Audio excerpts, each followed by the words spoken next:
KUQ here. This is about Jt65 and the WSPR modes. I'm presuming you've looked at the PowerPoints. There's lots of great stuff on the net, on the web about the theory behind it and how the messages work and how to set your hardware up and that sort of thing. But as a new user to it, nobody just went right through all the steps. And said, here's how you do it. So this is it. This is let's just use Jt65 already.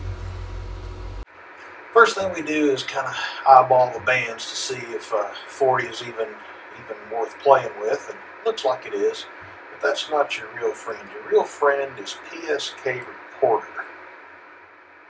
And we're going to go to 40 meters, okay. And I'm going to pick my sign, my call sign, and I'm going to be specific here. I'm going to say Jt65. And then update, let's say the last 30 minutes. Okay. Now we're going to zoom in a little bit here and see, oh, this is looking good. We're open up in South America. And it shows right here where this is being picked up on 7077. And you can just click on these and see where they are. This is people who are running the software and it's reporting it back up. So you can see here W5XDN here picked up some Jt65 on 40 meters just a little while ago. Shows what antenna he has. I'm right about here. And you can see what he's on. These dark blues are all 40s. So 40 looks pretty good right now. So let's start our toy up. I'm going to start up the WSJTX software.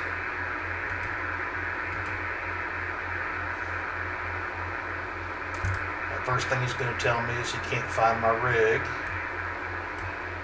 So we're going to go over here to radio. And first thing you're going to want to do after you get it installed is put in your call sign, your grid. Just leave this in default. Typically you do want this set up. You want to see the messages. You want to turn this on so you can if you double click on somebody who hits CQ, it'll automatically set yours up to start transmitting on the next round. This is if you forget to stop transmitting, tell it after it gets through the message list of 73 to stop. And you want the runaway TX watchdog on in case you forget and walk away from the computer. You won't sit there all day doing this. For your radio, tell it what kind of rig you have, tell it what serial port it's on. If you're using a Macintosh, you're going to find that every time you turn the radio off, that changes, so you'll typically have to come in and set this back up. So baud rate is how your rig blaster or whatever you're using to get into your radio. I've set my Icom 7100 to run at 19.2, so set the baud rate to match, or it won't work. However you're set up to do push to talk, again, if you have of course you notice all the neat little help pop up, so if you forget what you're doing, hover over it. I'm going in the CAD interface on the USB. The 7100 makes this so easy. All you need is a USB cable. Typically the setup's going to be 8 bits, data bits. This one you just have to look in your manual and be sure how your radio is set up. This is where you can test that your CAT communication works. It says it did. I'm going to test push to talk. It just keyed up. Then for your audio, what do you USB? Okay. The macros, you can create your own special macros. If you want to, log into PSK Reporter, which I recommend that you do, so that you can see your spots and other people can see your spots. You want to enable that. You can also change, here you go. Click on font here, and you can increase the font size. Now I'm showing you how we set the radio up for this on Jt65, and right now I'm on D-Star. So we'll switch over. I'm already on, looks like I'm on a D-Star HF frequency here. I'm going to go to, we're going to go into VFO mode. Okay, we'll go to upper sideband. That's where this all happens. And it's in data mode already, as you can see, data. Yeah, that's another thing. We're going to pull the power way down. These are low power modes. I'm going to go at about 15 watts, which is actually screaming loud for JT. And let's tune. Oh, we are tuned, aren't we? Okay. Be sure. Oh yeah, he's happy. USB data. We'll turn the gain control off.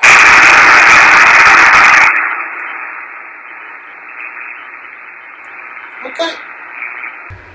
So we're going to go over and change the mode to Jt65, and then he moves back over to the Jt65 mode. And what you hear back there, that's a very distinct, clear Jt65. You know that's your guy. So what are we looking at here on the screen? These are the messages you've heard at the time, UTC, signal strength. So these guys are weak, and this shows what the frequency they are on your waterfall, so you can kind of figure out who they are. Like, okay, this guy is coming at -20 to the CQ. He's at 797, so he is one of these two guys here. Over here will be your messages where you're talking to people or listening to them. It'll automatically do that when it sees your call sign in there, which is nifty. If you're not already monitoring, you got to click monitor. Here you can adjust your gain a little bit. There's no reason to raise it any higher than there. It is important that you have some kind of time syncing. Since this is a time-based protocol, it starts at the top of the minute, goes for 48 seconds. If your clock is off, you won't be talking when their software is listening. So you want to be sure that your system clock, use whatever utility you need to connect it to a time server and be sure that you're. So the full length of messages is they CQ, you answer with your grid, they'll come back and give you your signal strength, you give them their signal strength. They say, yeah, I got the signal strength message. You come back and say, I got the signal strength message. And then you say, all right, got all the messages, we're good. And then you say 73. And of course, it's at a minute each. This is a 10 or 12 minute conversation. If you want to just start your own CQ, you click the CQ one, and then just tell it to enable TX. You can transmit on the even or odd minutes. If you pick somebody's CQ, it'll automatically put you in the opposite slot from them. When you've been doing this a while, people are impatient with all this nonsense. A lot of times people will go ahead and send their grid, but you really don't need to. I know your grid. I'm going to be looking you up on QRZ. Typically, what we'll do when somebody CQs is we'll come straight back with the signal strength. And I'll show you how to cheat and do that. But you got to be quick. You only have this little bit of time here between the end of the decode and the beginning of your transmission. Let's see if we get a new CQ here. Let's try this guy.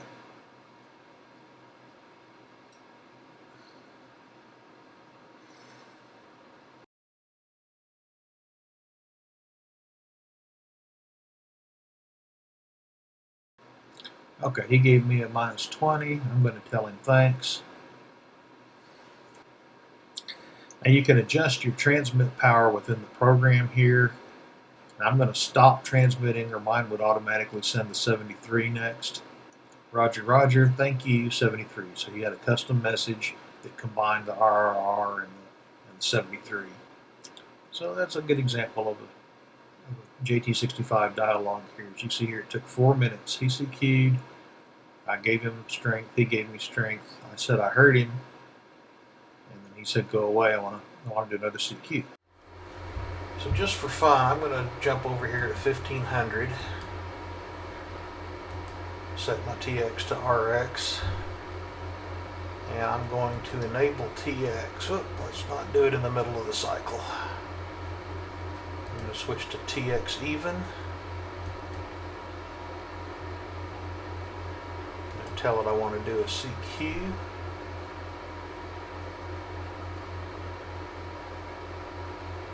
The minute is gone and I'm going out now at about 15 watts. Another good reason to not jack your power up too high is it's going to be tough on the finals because this is continuous duty for that entire 48 seconds. And I'll wait till I drop. Also, be sure you're set in data mode if you're using the 7100, because this software properly configured will key your radio anyway. but he will not send any data unless you're in data mode. And of course, you don't get any decodes while you're transmitting. Now I'm going to update this to see if I got picked up. So as you can see, the only guy I can hear is this turkey up here who's broadcasting that loud. Okay, now you can see the guys who heard me. We'll be ready to pick up somebody who probably is going to answer. Yeah, there we go. We got an answer. So I'm going to give him a signal report automatically. Tell him I picked him up at minus 15 dB. He is Jt65 RUO. He's in DM65. Let's see if we can find him over here. Have a good day. I probably should have given him a 73, but he'll probably give me one coming back. So he gave me a minus 12, and we will be logging that into QRZ. He's coming in strong. I'm pretty sure he's giving me a 73 here. No, I'm not good enough to read that. Okay, now see, he's on 1498. He said, thanks from New Mexico, 73. So he actually sent me a nice custom message. And the only way I know it's him is because of the frequency. The software didn't pick it up and put it over here because he didn't put his call sign or my call sign in his message. Now here's one where we pounced on him when we saw the CQ from this fella here, 2183. He's up here coming in nice and strong, minus 2. Okay, he says he got me on minus 9. And I'm going to tell him, Roger, and I'm going to give you the minus 2. I'm going to go ahead and log him in QRZ and show you kind of how this works. So he put in his call sign.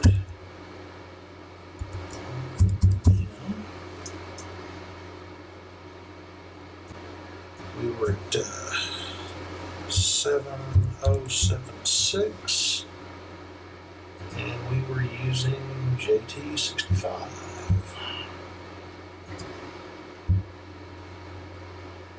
And now this is a little trick here. Us we use these sent and received instead of 5.9. We just give you the dBs.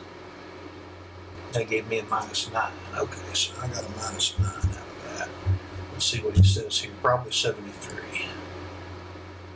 Yeah, RR 73. So I'm just going to tell it, stop talking. Okay, minus 9, Jt65. My power was 15 watts. And boom. Contact saved. And he's a new one. I hadn't talked to him before. Okay, let's have a little fun here. I want to do some. I've got another thing that's called a whisper mode. It's basically a testing setup where your computer just does it all by itself. It sends out on various frequencies JT-like messages that are already pre-done, and we all just report them up to the net. It's basically kind of like an automated version of what you were seeing on the PSK reporter. Let's see, where is Whisper? There we are, Whisper now. I'm going to go ahead and log in, and I want to look at 80 meter. I'm going to go ahead and put my call sign in.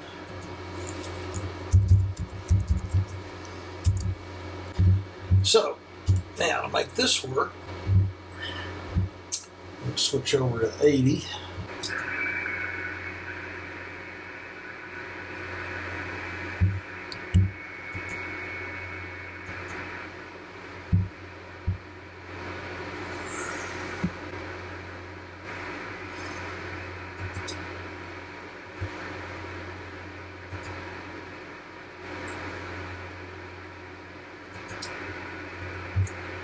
Okay, now I am going out, I'm going to go out at 5 watts just to show you how well this works.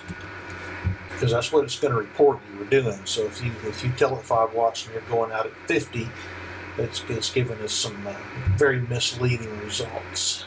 Okay, I've told it to upload my spots. I'm going to enable TX. I'm going to go out next time. Okay, I'm going out now. You can set this. In fact, a lot of people set these up continuously with Raspberry Pis and that sort of thing. Just so it's because what it's doing, it's giving everybody real-time information about the bands from actual rigs. So this is Whisper 2. There's another mode, but this particular software won't do it.